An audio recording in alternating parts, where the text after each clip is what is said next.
So you did it.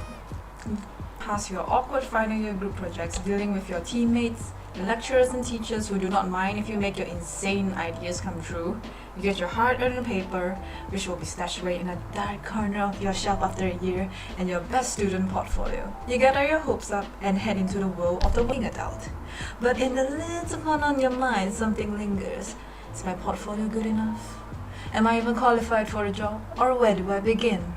Hi, welcome back to Keys with Gwen, and today we'll be talking about your next steps after graduation. So, let's get to it. Keep the momentum going. What a better way to fuel your excitement after graduation by sitting down and searching for your vacancies for your dream job. Don't get me wrong, it's perfectly fine to take a month or two off to celebrate ticking off one of your life goals. But what if 1 month becomes 2 and 2 becomes 4? And by the end of it, you'll be lying on the couch blaming yourself on why you don't have the motivation to start your job search while eating chips on the couch and surfing YouTube.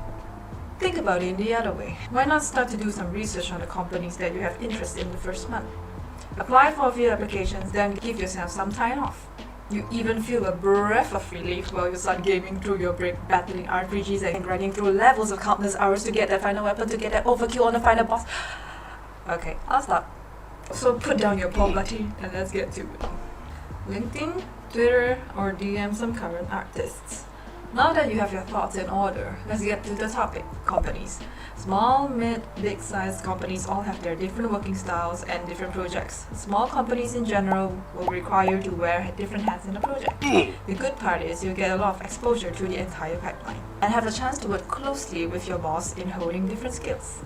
Maybe even learn a thing or two about managing a company.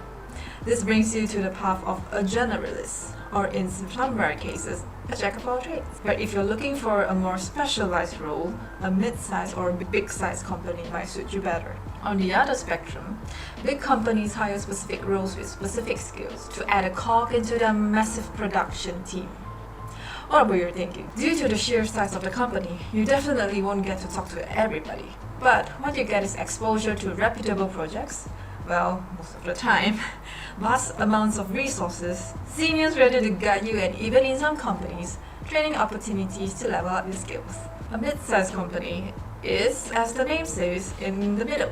You get a chance to work on more well-known projects, get a chance to talk to most of the people in your company, if you want to, but also have a chance of choosing the generalist route or the specialist route. Each company varies in terms of providing training, so do ask the recruiters about this when you're in an interview. But deep inside, you might think, wow, as a fresh grad, I'll take whatever that comes my way. As long as I gain experience and add to my CV, it's fine. But the reality is, there are some companies that might not aid your career path that well. Cases of animators quitting the industry completely due to a mistreatment do happen. In return, their flames of passion get wiped out within a year or two. So it is wise to choose your next dream company carefully, as a little research might save your career and even prompt it forward. Narrow down to a few companies and focus on those. Where to find job vacancies? Professional platforms like LinkedIn are a good place to start. You can follow companies there or at Twitter. Keep in mind that timing does factor into your job hunt, for example, but Namco might not be hiring it as their project is still in pre-production. Whereas a local gaming company is hiring, and maybe they're working on the Bandai Namco project as outsourcing services as well. So keep your eyes peeled and get to know the industry. So networking definitely helps in securing a job. Word of mouth speeds up the application process and your CV gets pumped up to the top of the pile. But where to begin? Why not try to message an animator that is currently working in the company? In general, we are a pretty friendly bunch. Another close reference you can consider are your peers. Ask the person who landed in a company on how did you do it? And think about what makes them highly desired.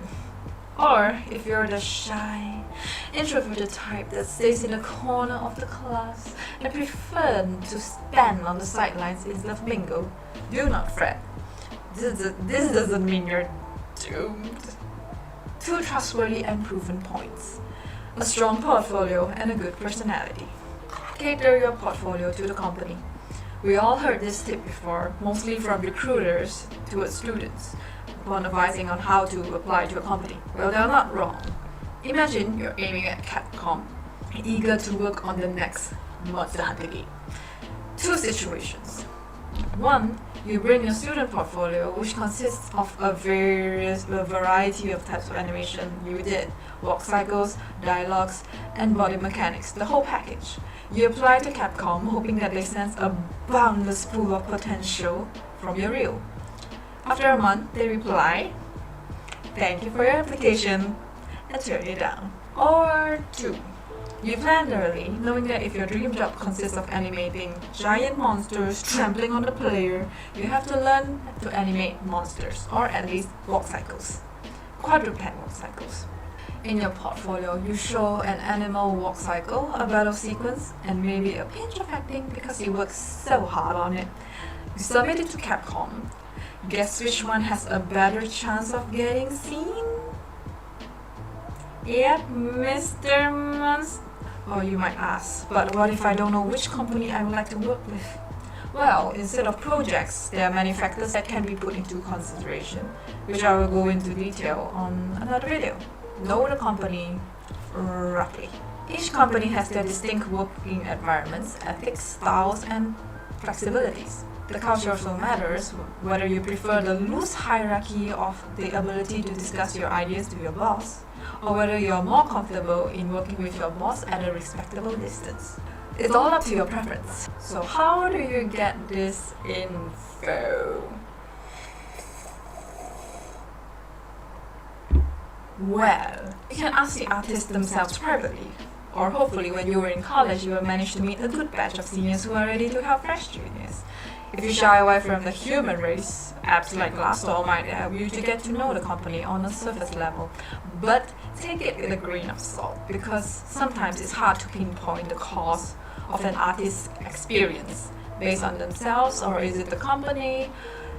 It's very hard to say, and sometimes the review might not even be of the same department that you're about to enter.